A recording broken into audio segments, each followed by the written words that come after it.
Welcome class 11। आज हम लोग बायोलॉजी सब्जेक्ट के अंतर्गत लाइकेंस के बारे में पढ़ेंगे।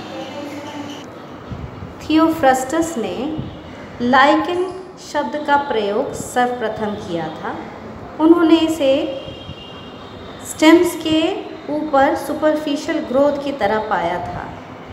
ऑलिव ट्री के ऊपर बार्क के ऊपर उन्होंने बार्क जैसे होती है, छाल होती है, उसी की तरह इसे देखा था और सबसे पहले इसका नाम लाइकेन दिया था। यह ज़्यादातर ह्यूमिड क्लाइमेट में होता है जहाँ पर नमी बहुत होती है और ये फैलता जाता है स्टेम्स के ऊपर, रॉक्स के ऊपर और सॉइल्स में भी ये पाया जाता है। इसका डिस्ट्रीब्यूशन जो है वो सी शोर से लेके हाई माउंटेन टॉप्स तक पाया जाता है। ये ज़्यादातर पेरिनियल होते हैं, वर्ष भर इनमें फ्रूट्स होते हैं और एरियल होते हैं जो कि भूमि के ऊपर उगते हैं और स्लो ग्रोइंग होते हैं।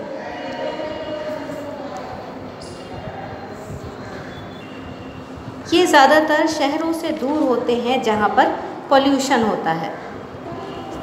ये थैलोफाइटा के सदस्य हैं, इसलिए इनका शरीर थैलस के प्रकार का होता है और ये एल्गी और फंजाई से मिलकर के बनते हैं और इनके इसी थैलस के स्ट्रक्चर के और बेसिस पर इन्हें 3 भागों में बांटा गया है। सबसे पहला है क्रस्टोस, दूसरा है ये क्रस्ट की तरह होता है और चट्टानों में चिपक के दिखता है। दूसरा है आपका फोलियोस, ये पत्ती की तरह हल्के हरे रंग का होता है और ये पत्ती की तरह फैलता है। तीसरा है फ्रूटिकोज, ये फ्रूटिकोज है, ये पतले और लंबे होते हैं और पेंडुलस होते हैं ज़्यादातर। लाइकेन के स्ट्रक्चर में 4, इनको यदि हम टीएस देखा जाए तो इनके 4 लेयर्स मिलेंगी। सबसे ऊपर वाली अपर कॉर्टेक्स, उसके ठीक नीचे एल्गल लेयर या गोनीडियल लेयर भी कहते हैं, बीच में मेडुला और सबसे नीचे लोअर कॉर्टेक्स होता है। अपर कॉर्टेक्स में कॉम्पैक्टली इंटरवोवन हाइफी होते हैं और इसके ऊपर कभी कभी क्यूटिकल भी पाया जाता है। एल्गल लेयर जो आपकी ठीक अपर कॉर्टेक्स के नीचे उपस्थित है, ये फोटोसिंथेटिक लेयर है। इसमें एल्गी पाई जाती है और ये फोटोसिंथेसिस का कार्य करती है। इसमें एल्गी के गोनीडिया भी पाए जाते हैं, इसलिए इसे गोनीडियल लेयर भी कहते हैं। इसके ठीक नीचे है मेडुला, ये मिडिल लेयर है और यहाँ पर जो हाइफी हैं, फंगल हाइफी हैं, ये लूजली वोवन इंटरवोवन है, मतलब दूर दूर पर फैले हुए हैं। सबसे नीचे है लोअर कॉर्टेक्स, यहाँ पर जो हाइफी हैं वो कॉम्पैक्टली इंटरवोवन हैं और इसमें से राइजोइड्स भी निकल रहे हैं। राइजोइड्स जो कि सरफेस से मॉइस्चर एब्जॉर्ब करते हैं।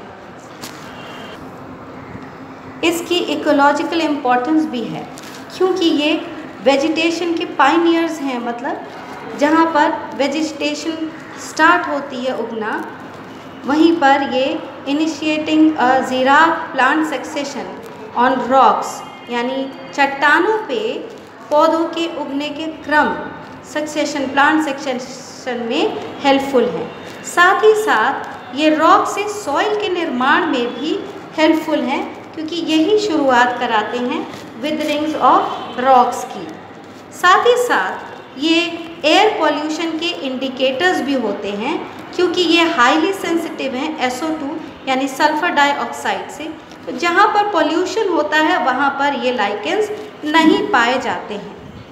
इनका आर्थिक महत्व भी है, ये as a food and fodder, चारे की तरह भी यूज़ होते हैं। इंसेक्ट्स और कुछ माइट्स के लार्वा इन्हें एज अ फूड लेते हैं। आर्कटिक रीजन में रेनडियर्स इसे अपना भोजन के रूप में लेते हैं, इसलिए इसे रेनडियर मॉस भी कहते हैं। और आपके आइसलैंड में ये मॉस एज अ मॉस ये खाई भी जाती है बाय ह्यूमन बीइंग्स। इसी के साथ साथ ये कॉस्मेटिक्स और परफ्यूम्स में भी यूज़ होते हैं। इंडिया में as a food curry powder, ये इसका जो एक स्पीशी है जिसको कहते हैं, जीनस है जिसको कहते हैं पार्मेलिया, वो यूज़ होती है।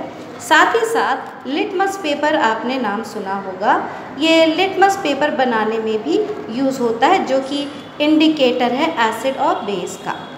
साथ ही साथ ये ब्रूइंग और डिस्टिलिंग में भी काम आते हैं और मेडिसिन बनाने में भी काम आते हैं।